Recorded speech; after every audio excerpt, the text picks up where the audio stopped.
नमस्कार, मैं हूं निकिता और आप देख रहे हैं सत्य हिंदी। एक नजर डालते हैं अब तक की सुर्खियों पर। वोट चोरी के विपक्षी आरोपों के बीच रविवार को भारत के चुनाव आयोग ने प्रेस कॉन्फ्रेंस कर अपना पक्ष रखा। मुख्य चुनाव आयुक्त ज्ञानेश कुमार ने कहा कि कानून के तहत हर राजनीतिक दल का अस्तित्व चुनाव आयोग में रजिस्ट्रेशन से ही शुरू होता है। ऐसे में आयोग किसी भी पार्टी के साथ भेदभाव नहीं कर सकता। उन्होंने आरोपों पर प्रतिक्रिया देते हुए कहा कि आयोग के कंधे पर बंदूक रखकर राजनीति की जा रही है। ज्ञानेश कुमार ने स्पष्ट किया कि चुनाव आयोग के लिए ना तो कोई विपक्ष है और ना ही कोई पक्ष। सभी राजनीतिक दल आयोग की नज़र में समान हैं। उन्होंने भरोसा दिलाया कि आयोग पूरी तरह निष्पक्ष रहते हुए चुनावी प्रक्रिया को संपन्न कराने के लिए प्रतिबद्ध है। मुख्य चुनाव आयुक्त ज्ञानेश कुमार ने स्पेशल इंटेंसिव रिवीजन यानी SIR पर भी सफाई दी। उन्होंने कहा कि यह प्रक्रिया राजनीतिक दलों की लगातार उठाई गई मांग के बाद शुरू की गई है।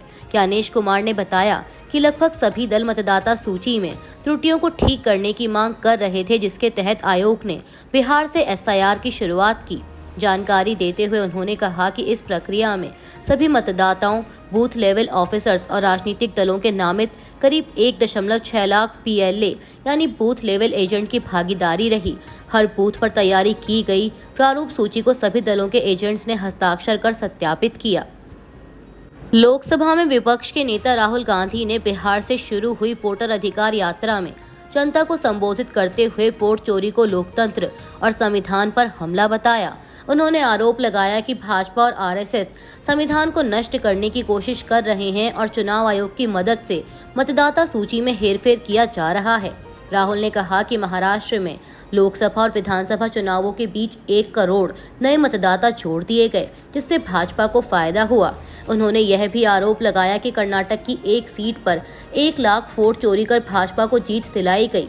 वहीं कांग्रेस अध्यक्ष मल्लिकार्जुन खड़गे ने कहा कि बिहार लोकतंत्र की जननी है। उन्होंने आरोप लगाया कि जब तक भाजपा के नेतृत्व वाली सरकार सत्ता में है, तब तक संविधान खतरे में है और लोगों के अधिकार सुरक्षित नहीं हैं। खड़गे ने कहा कि पंडित नेहरू, BR अम्बेडकर, सुभाष चंद्र बोस और महात्मा गांधी ने हमारी आज़ादी के लिए लड़ाई लड़ी और हमें वोट देने का अधिकार दिया, और आज PM मोदी लाल किले की प्राचीर से उस अधिकार को चुनौती दे रहे हैं। वह आपके वोट देने के अधिकार को छीन लेंगे। बिहार विधानसभा में नेता प्रतिपक्ष तेजस्वी यादव ने भी वोटर अधिकार यात्रा से पहले आयोजित सभा में भाजपा और चुनाव आयोग पर गंभीर आरोप लगाए। उन्होंने कहा कि संविधान ने सभी को समान मताधिकार दिया है, लेकिन कई जीवित लोगों के नाम मतदाता सूची से काटकर उन्हें मृत घोषित कर दिया गया। तेजस्वी ने दावा किया कि जिन लोगों को चुनाव आयोग ने मृत बताया, उनके साथ राहुल गांधी ने चाय पी और उन्हें सुप्रीम कोर्ट भी भेजा। उन्होंने आरोप लगाया कि आयोग स्वतंत्र रूप से काम नहीं कर रहा है और यह लोकतंत्र को कमजोर करने की साजिश है। तेजस्वी ने चेतावनी दी कि यदि वोटर लिस्ट से नाम काटा गया तो अगला कदम पेंशन और राशन से नाम हटाना होगा। उन्होंने आगे PM मोदी पर हमला बोलते हुए कहा कि वह बिहार के युवाओं की जवानी बर्बाद कर रहे हैं और बिहारियों को कमजोर समझकर चूना लगाने की कोशिश की जा रही है। RJD नेता ने आरोप लगाया कि बिहार का विशेष गहन भू निरीक्षण यानी SIR मताधिकार छीनने की साजिश है और राहुल तेजस्वी वोट चोरी नहीं होने देंगे।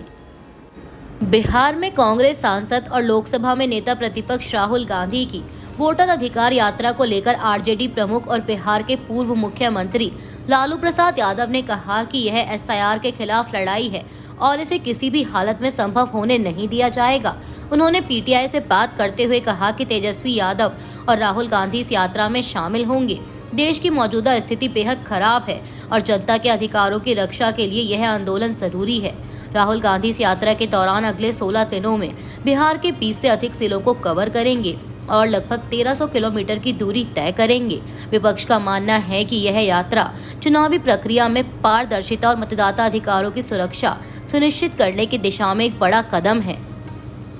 बिहार की राजनीति में इन दिनों चिराग पासवान की रणनीति को लेकर काफी चर्चाएं हो रही हैं। लोक जनशक्ति पार्टी रामविलास के प्रमुख और केंद्रीय मंत्री चिराग पासवान भले ही खुद को NDA के साथ बताते रहे हों, लेकिन हाल के उनके विरोधाभासी बयानों से सवाल उठ रहे हैं कि क्या वे बिहार विधानसभा चुनाव में अलग राह पकड़ सकते हैं। 2020 के विधानसभा चुनाव की तरह इस बार भी चर्चा है कि वे अकेले या प्रशांत किशोर के साथ गठजोड़ कर मैदान में उतर सकते हैं। चिराग ने हाल ही में कहा कि वह बिहार में एनडीए का हिस्सा नहीं है। बाद में सफाई भी दी, लेकिन अपराध और सरकार पर सवाल उठाकर उन्होंने सियासी संकेत दिए। माना जा रहा है कि इस बार उनका मकसद नीतीश कुमार को हराने से ज्यादा खुद को संभावित मुख्यमंत्री के चेहरे के रूप में पेश करना है और सीटों की मांग बढ़ाने के लिए दबाव बनाना है। राजनीतिक हलकों में यह भी अटकलें हैं कि चिराग अपने सांसदों का समर्थन वापस लेने की धमकी देकर भाजपा और एनडीए पर दबाव डाल सकते हैं, जिसका असर बिहार और राष्ट्रीय राजनीति दोनों पर पड़ सकता है। कांग्रेस के वरिष्ठ नेता और पूर्व राज्यसभा सांसद पीके हरिप्रसाद ने प्रधानमंत्री मोदी और आरएसएस पर तीखा हमला बोला है। हरिप्रसाद ने आरएसएस को भारतीय तालिबान करार दिया और आरोप लगाया कि संगठन देश में शांति भंग करने की कोशिश कर रहा है। उनका यह बयान 15 अगस्त को स्वतंत्रता दिवस के मौके पर लाल किले से प्रधानमंत्री मोदी द्वारा आरएसएस की सराहना करने के बाद आया। एएनआई से बात करते हुए हरिप्रसाद ने कहा कि आरएसएस एक रजिस्टर्ड संगठन नहीं है और उसकी वित्तीय पारदर्शिता पर गंभीर सवाल हैं। उन्होंने तंज कसते हुए कहा कि आज़ादी की लड़ाई में कोई भी संघी शामिल नहीं था, जबकि आज प्रधानमंत्री उनकी प्रशंसा कर रहे हैं। इतिहास को लेकर भी उन्होंने बीजेपी और आरएसएस पर आरोप लगाया कि ये संगठन तथ्यों को तोड़ मरोड़ कर पेश करते हैं। हरिप्रसाद ने कहा कि विभाजन का पहला प्रस्ताव बंगाल के तत्कालीन मुख्यमंत्री AK फजलुल हक ने रखा था और जनसंघ संस्थापक श्यामा प्रसाद मुखर्जी ने उसका समर्थन किया था। बता दें कि प्रधानमंत्री मोदी ने आरएसएस को दुनिया का सबसे बड़ा एनजीओ बताते हुए राष्ट्र निर्माण में उसके योगदान की सराहना की थी। कांग्रेस नेता दिग्विजय सिंह ने सत्य हिंदी से बातचीत में प्रधानमंत्री मोदी के स्वतंत्रता दिवस भाषण पर कड़ा हमला बोला।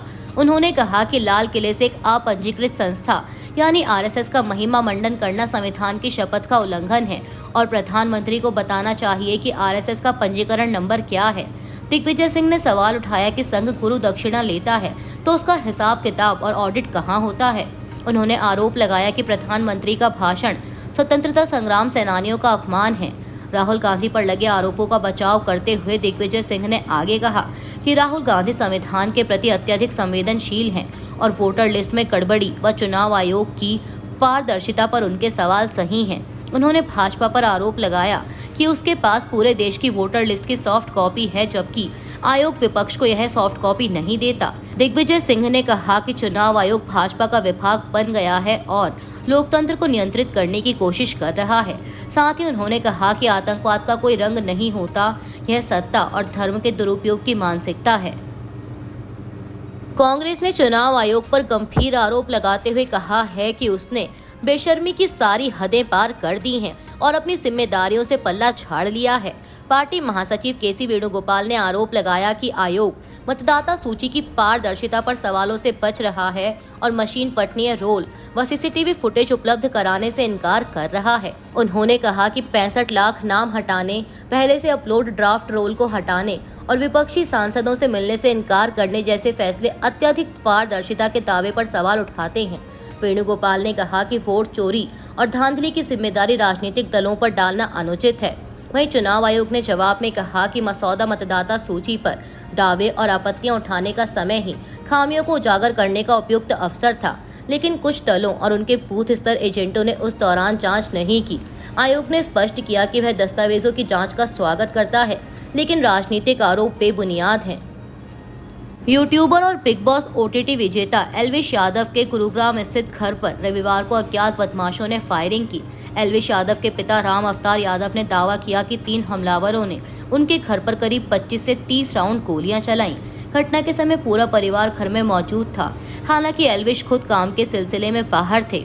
राम अवतार ने बताया कि गोलीबारी के वक्त वह सो रहे थे और घटना के बाद पुलिस मौके पर पहुंचकर जांच में जुट गई।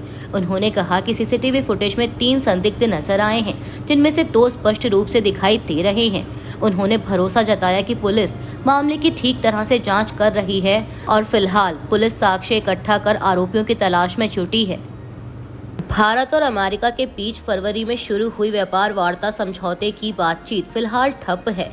द इंडियन एक्सप्रेस के अनुसार अगस्त के दूसरे पखवाड़े में होने वाली अमेरिकी अधिकारियों की भारत यात्रा को वाशिंगटन ने रोक दिया है। यह घटनाक्रम ऐसे समय हुआ जब अमेरिकी राष्ट्रपति डोनाल्ड ट्रंप ने भारतीय उत्पादों पर 50% तक का रिकॉर्ड टैरिफ लगाने का ऐलान किया है, जिसमें से 25% पहले ही लागू हो चुका है और अतिरिक्त 25% शुल्क रूस के तेल व्यापार से जुड़े भू राजनीतिक हालात पर निर्भर करेगा। वार्ता खासकर कृषि क्षेत्र पर अटकी हुई है, क्योंकि भारत अपने किसानों और डेयरी बाजार की सुरक्षा को लेकर सख्त रुख अपनाए हुए है, जबकि अमेरिका अपने कृषि उत्पादों के लिए बाजार पहुंच चाहता है। प्रधानमंत्री नरेंद्र मोदी ने स्वतंत्रता दिवस भाषण में दोहराया कि किसानों, मछुआरों और पशुपालकों की भलाई से कोई समझौता नहीं होगा। इस बीच ट्रंप पुतिन बैठक से यूक्रेन युद्ध विराम पर प्रगति न होने के कारण अनिश्चितता और बढ़ गई है। अमेरिकी वित्त मंत्री स्कॉट बेसेंट ने संकेत दिया है कि हालात बिगड़ने पर भारत पर द्वितीयक शुल्क और कड़े हो सकते हैं। अभी के लिए इतना ही। बाकी की देश दुनिया की बड़ी खबरों के लिए जुड़े रहिए सत्य हिंदी के साथ। Copyright disclaimer under Section 107 of the Copyright Act 1976. Allowance is made for fair use for purposes such as criticism, comment, news reporting, scholarship, and research. Fair use is a use permitted by copyright statute that might otherwise be infringing.